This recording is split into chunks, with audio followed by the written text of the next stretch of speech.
Eu son Rodrigo e esta é Rosa Chapela. Contanos, Rosa, ti quen eres e a que te dedicas? Bueno, pois eu son Rosa Chapela, son de Vigo, nací en Moaña, en Vila Mariñeira, e son a directora do Centro Tecnolóxico do Mar. Levo 15 días neste posto, pero levo 23 anos traballando no Centro Tecnolóxico do Mar, coordinando o Departamento de Socioeconomía da Pesca. O CEDMAR a que se dedica exactamente? Que proxectos ten? Pois mira, o CEDMAR o que intenta é coñecer os problemas que ten o sector pesqueiro, as necesidades que ten e o sector mariscador en Galicia, e intentamos poñer todas esas necesidades e buscar proxectos que podan darlle resposta a esas necesidades, e intentamos buscar socios nas universidades que podan traballar desde o punto de vista científico para encontrar solucións, e buscamos proxectos e financiación en Europa ou no Estado español ou en Galicia para poder realizar ese proxecto. Entón estamos levando a cabo proxectos de todo tipo, dende observación das rías e das corrientes e da salinidade no mar, dende actividades de como vender mellor o produto pesqueiro. Estudiamos tamén para evitar os efectos do cambio climático na pesca e no marisqueo, ou aspectos como temas de acuicultura, temas de formación, e temos tamén proxectos de cooperación internacional en terceiros países para trasladar, para levar o coñecemento que temos en Galicia en países como Mozambique, como Perú, como Argentina, etc. Vostede como acha que está o sistema da pesca, a situación da pesca en Europa, en Galicia? Bueno, como vimos hoxe nas presentacións, en Europa está ben, está incrementándose, e como hai diferentes sectores de flota, non se pode falar de todos por igual, pero que nos afecta no caso galego, que temos sectores tamén diferentes, temos pesca costeira artesanal, temos pesca de altura, temos pesca en Europa, etc. A pesca está ben, está nun momento interesante, porque son cada vez máis as flotas, os armadores e as propias embarcacións están máis preparadas e máis formadas, esas flotas, ese personal e profesionais que se dedican á actividade pesqueira, e os recursos están sendo xestionados dunha maneira sostible, nunha xestión na que participan tamén os pescadores e as mariscadoras, no caso do marisqueo. Entonces, esa tendencia a establecer unha regulación adecuada a estas necesidades de explotación fai que a explotación sexa máis sostible, os recursos se manteñan con a regulación e unha participación de todos, e que, podemos decir que a pesca está nun bo momento. Estáse cumplindo esa regulación sobre a pesca? Vostede cree que está sobreexplotada ou... Hai indicios, os científicos, e sobre todo hai un organismo científico a nivel europeo que o ICES, que está elaborando estudos e que lle dá a Unión Europea, e dice, estas especies están sobreexplotadas. Hai algúns anos onde di, a merluza está sobreexplotada, hai que reducir e establecer uns topes máis estrictos, pero os últimos datos, as últimas informacións é que todas esas especies están recuperando gracias a esa pesca sostible por parte dos pescadores, que saben como pescar, porque eles tamén lles interesa que haxa recurso.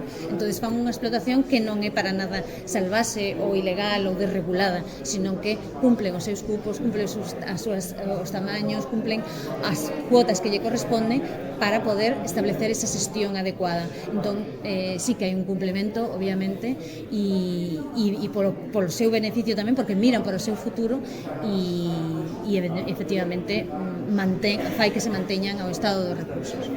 Falando da pesca de baixura, vemos que en Galiza é unha dos grandes sectores. Vostede cree que isto vai a cambiar pola falta de relevo xeracional, polo desinterés da xuventude?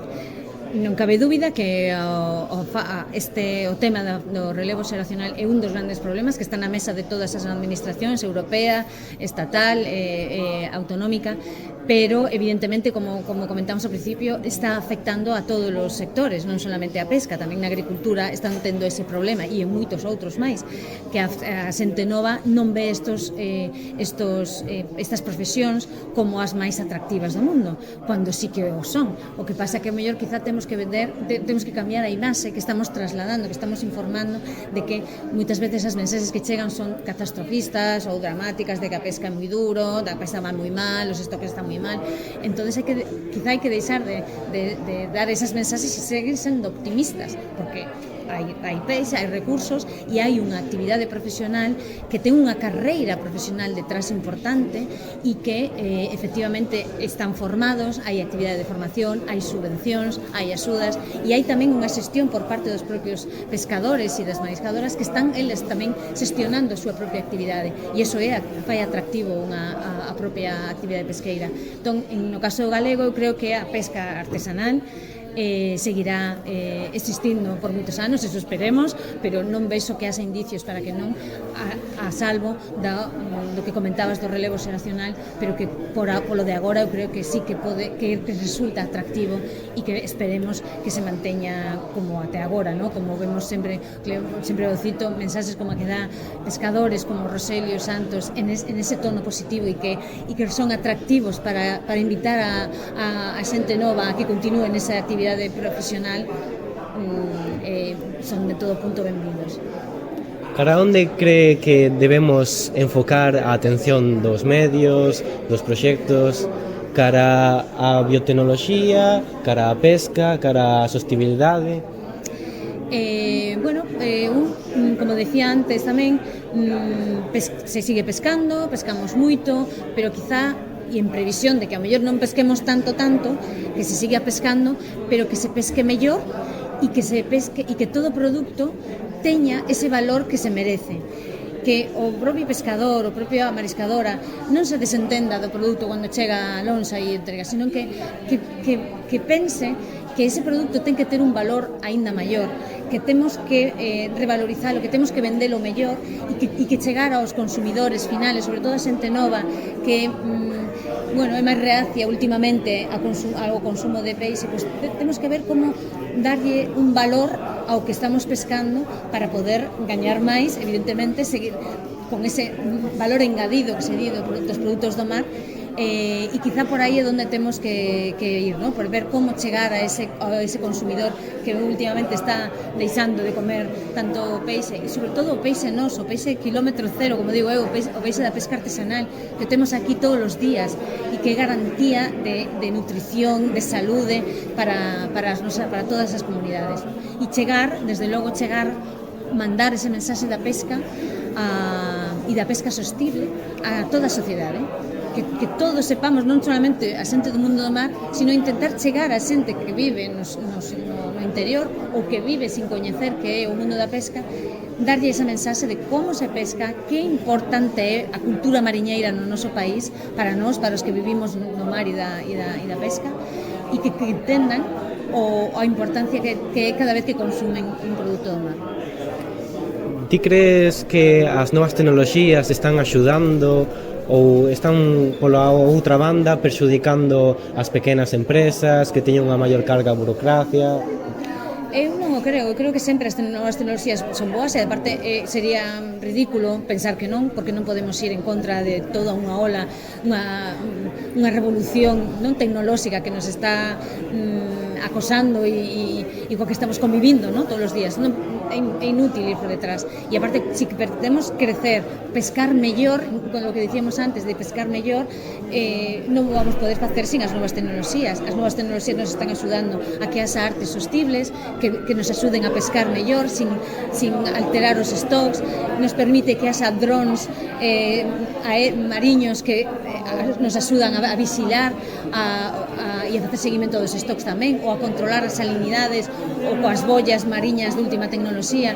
Toda a tecnoloxía nos vai a axudar sen dúbida a xestionar mellor, o que hai que racionalizar e usar esa tecnoloxía sempre en beneficio dunha mellor xestión sostible da pesca.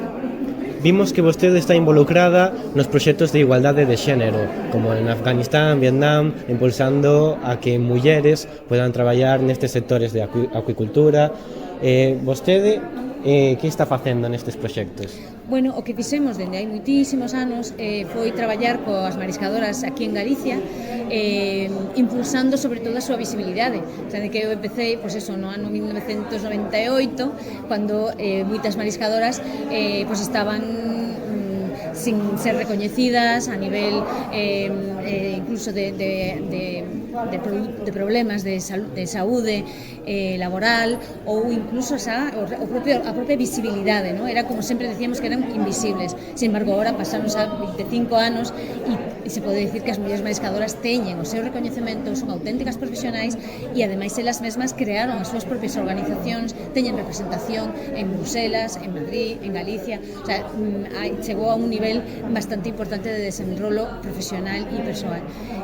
Nós o que fixemos dende o CEDMAR foi colaborar en Vietnam, por exemplo, ou en Senegal, onde participamos para contar como se fixo ese proceso de evolución en Galicia, como a Administración galega axudou a esa profesionalización das mulleres mariscadoras e intentamos extrapolalo e ensinarlle de alguna maneira, contarlle os exemplos, as boas prácticas nestes países para que podan tamén coñecer e podan desenvolver esa actividade tanto no ámbito da pesca, que fan as mulleres, moitísimas mulleres, como tamén no ámbito da acuicultura.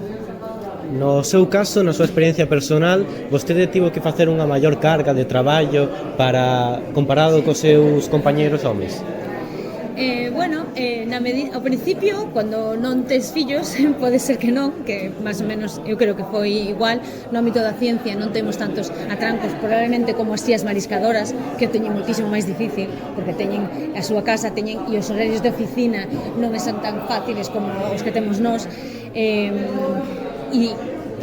desde logo porque teñen que estar na chuva, na intemperie, e é durísimo, non ten nada que ver, non somos unhas privilexiadas, pero unha vez que tes fillos sí que a conciliación da vida familiar co traballo sí que, non vou decir que non, sí que foi un freno.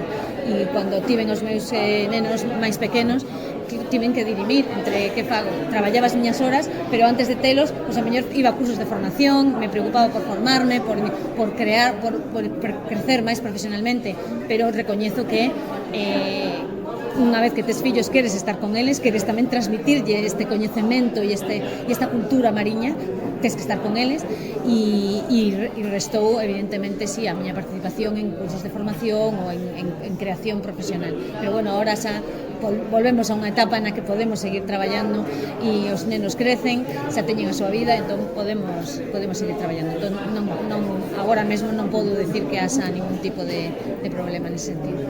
No caso das mariscadoras, vostede que cree que se podería facer para mellorar as súas condicións de traballo? Bueno, estáse traballando xa moitísimo nesa parte, se avanzou moitísimo respecto de como empezaron.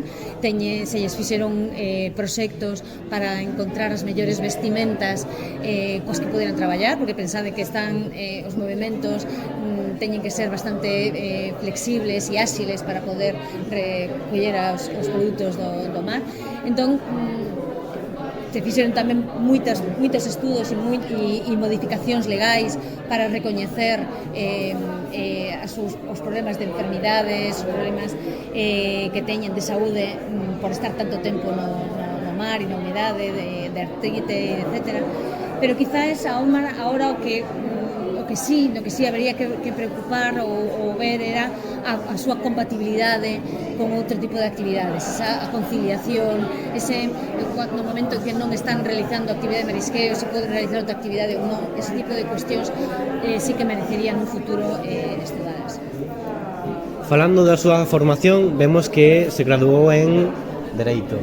Vostede cree que as letras tamén teñen sitio nestas... Moitísimo sitio, e cada vez está tendo máis. Non sei se por letras falas tamén da economía, tamén estaría incluída. A economía ahora é tremendamente importante. Antes, tanto en Bruselas como nos distintos países que regulaban a pesca, se preocupaban pola parte máis biolóxica, ¿no? Os biólogos, os de ciencias do mar, éramos que tiñen que preocuparse polo stock, como está o recurso, ver se vai ben, se non vai ben, se está sobreexplotado, e eso sí, é un labor importantísimo que está facendo os científicos mariños, pero cada vez máis están preocupándose por, bueno, vale, pues vamos a preocuparnos tamén polo bienestar do pescador e da mariscadora, etc. E iso, quen se encarga de eso? Pues se encargan os economistas, se encargan os juristas, se encargan os antropólogos, se encargan todos aqueles profesionais das ciencias sociais, do que tú decías as letras, que é importantísimo telos en conta. Nos necesitamos juristas para que nos digan se as leis son asustadas ou non, como interpretar a normativa que nos ven de Bruselas, e se necesita cada vez máis xente experta, que coñeza o sector do mar, pero que sea experta en leis, que sea experta en economía e que sea experta tamén en cultura, en antropoloxía, e desde logo outra cosa tamén importante é a comunicación. Necesitamos xente experta en comunicación, en xornalismo, para poder dar a coñecer moito mellor todo o valor que hai. O sea, todos sabemos que somos buenísimos, que os pescadores son os mellores, as mariscadoras son os mellores, pero hai que mostralo á sociedade para que chegue ali a mensaxe. Xa acabando a entrevista, vamos falar un pouco da lingua galega. Vostede cree que a lingua galega está sendo empregada correctamente para divulgar a ciencia, divulgar a pesca? Vemos que as redes sociales do CEDMAR están en castelán, por exemplo. Moi boa pregunta, eso era, claro, por eso ahora é algo que vamos a cambiar coa nova dirección, espero que podamos cambiar, e é esa mensaxe, e é algo polo que sempre nos preocupamos, comunicar en galego.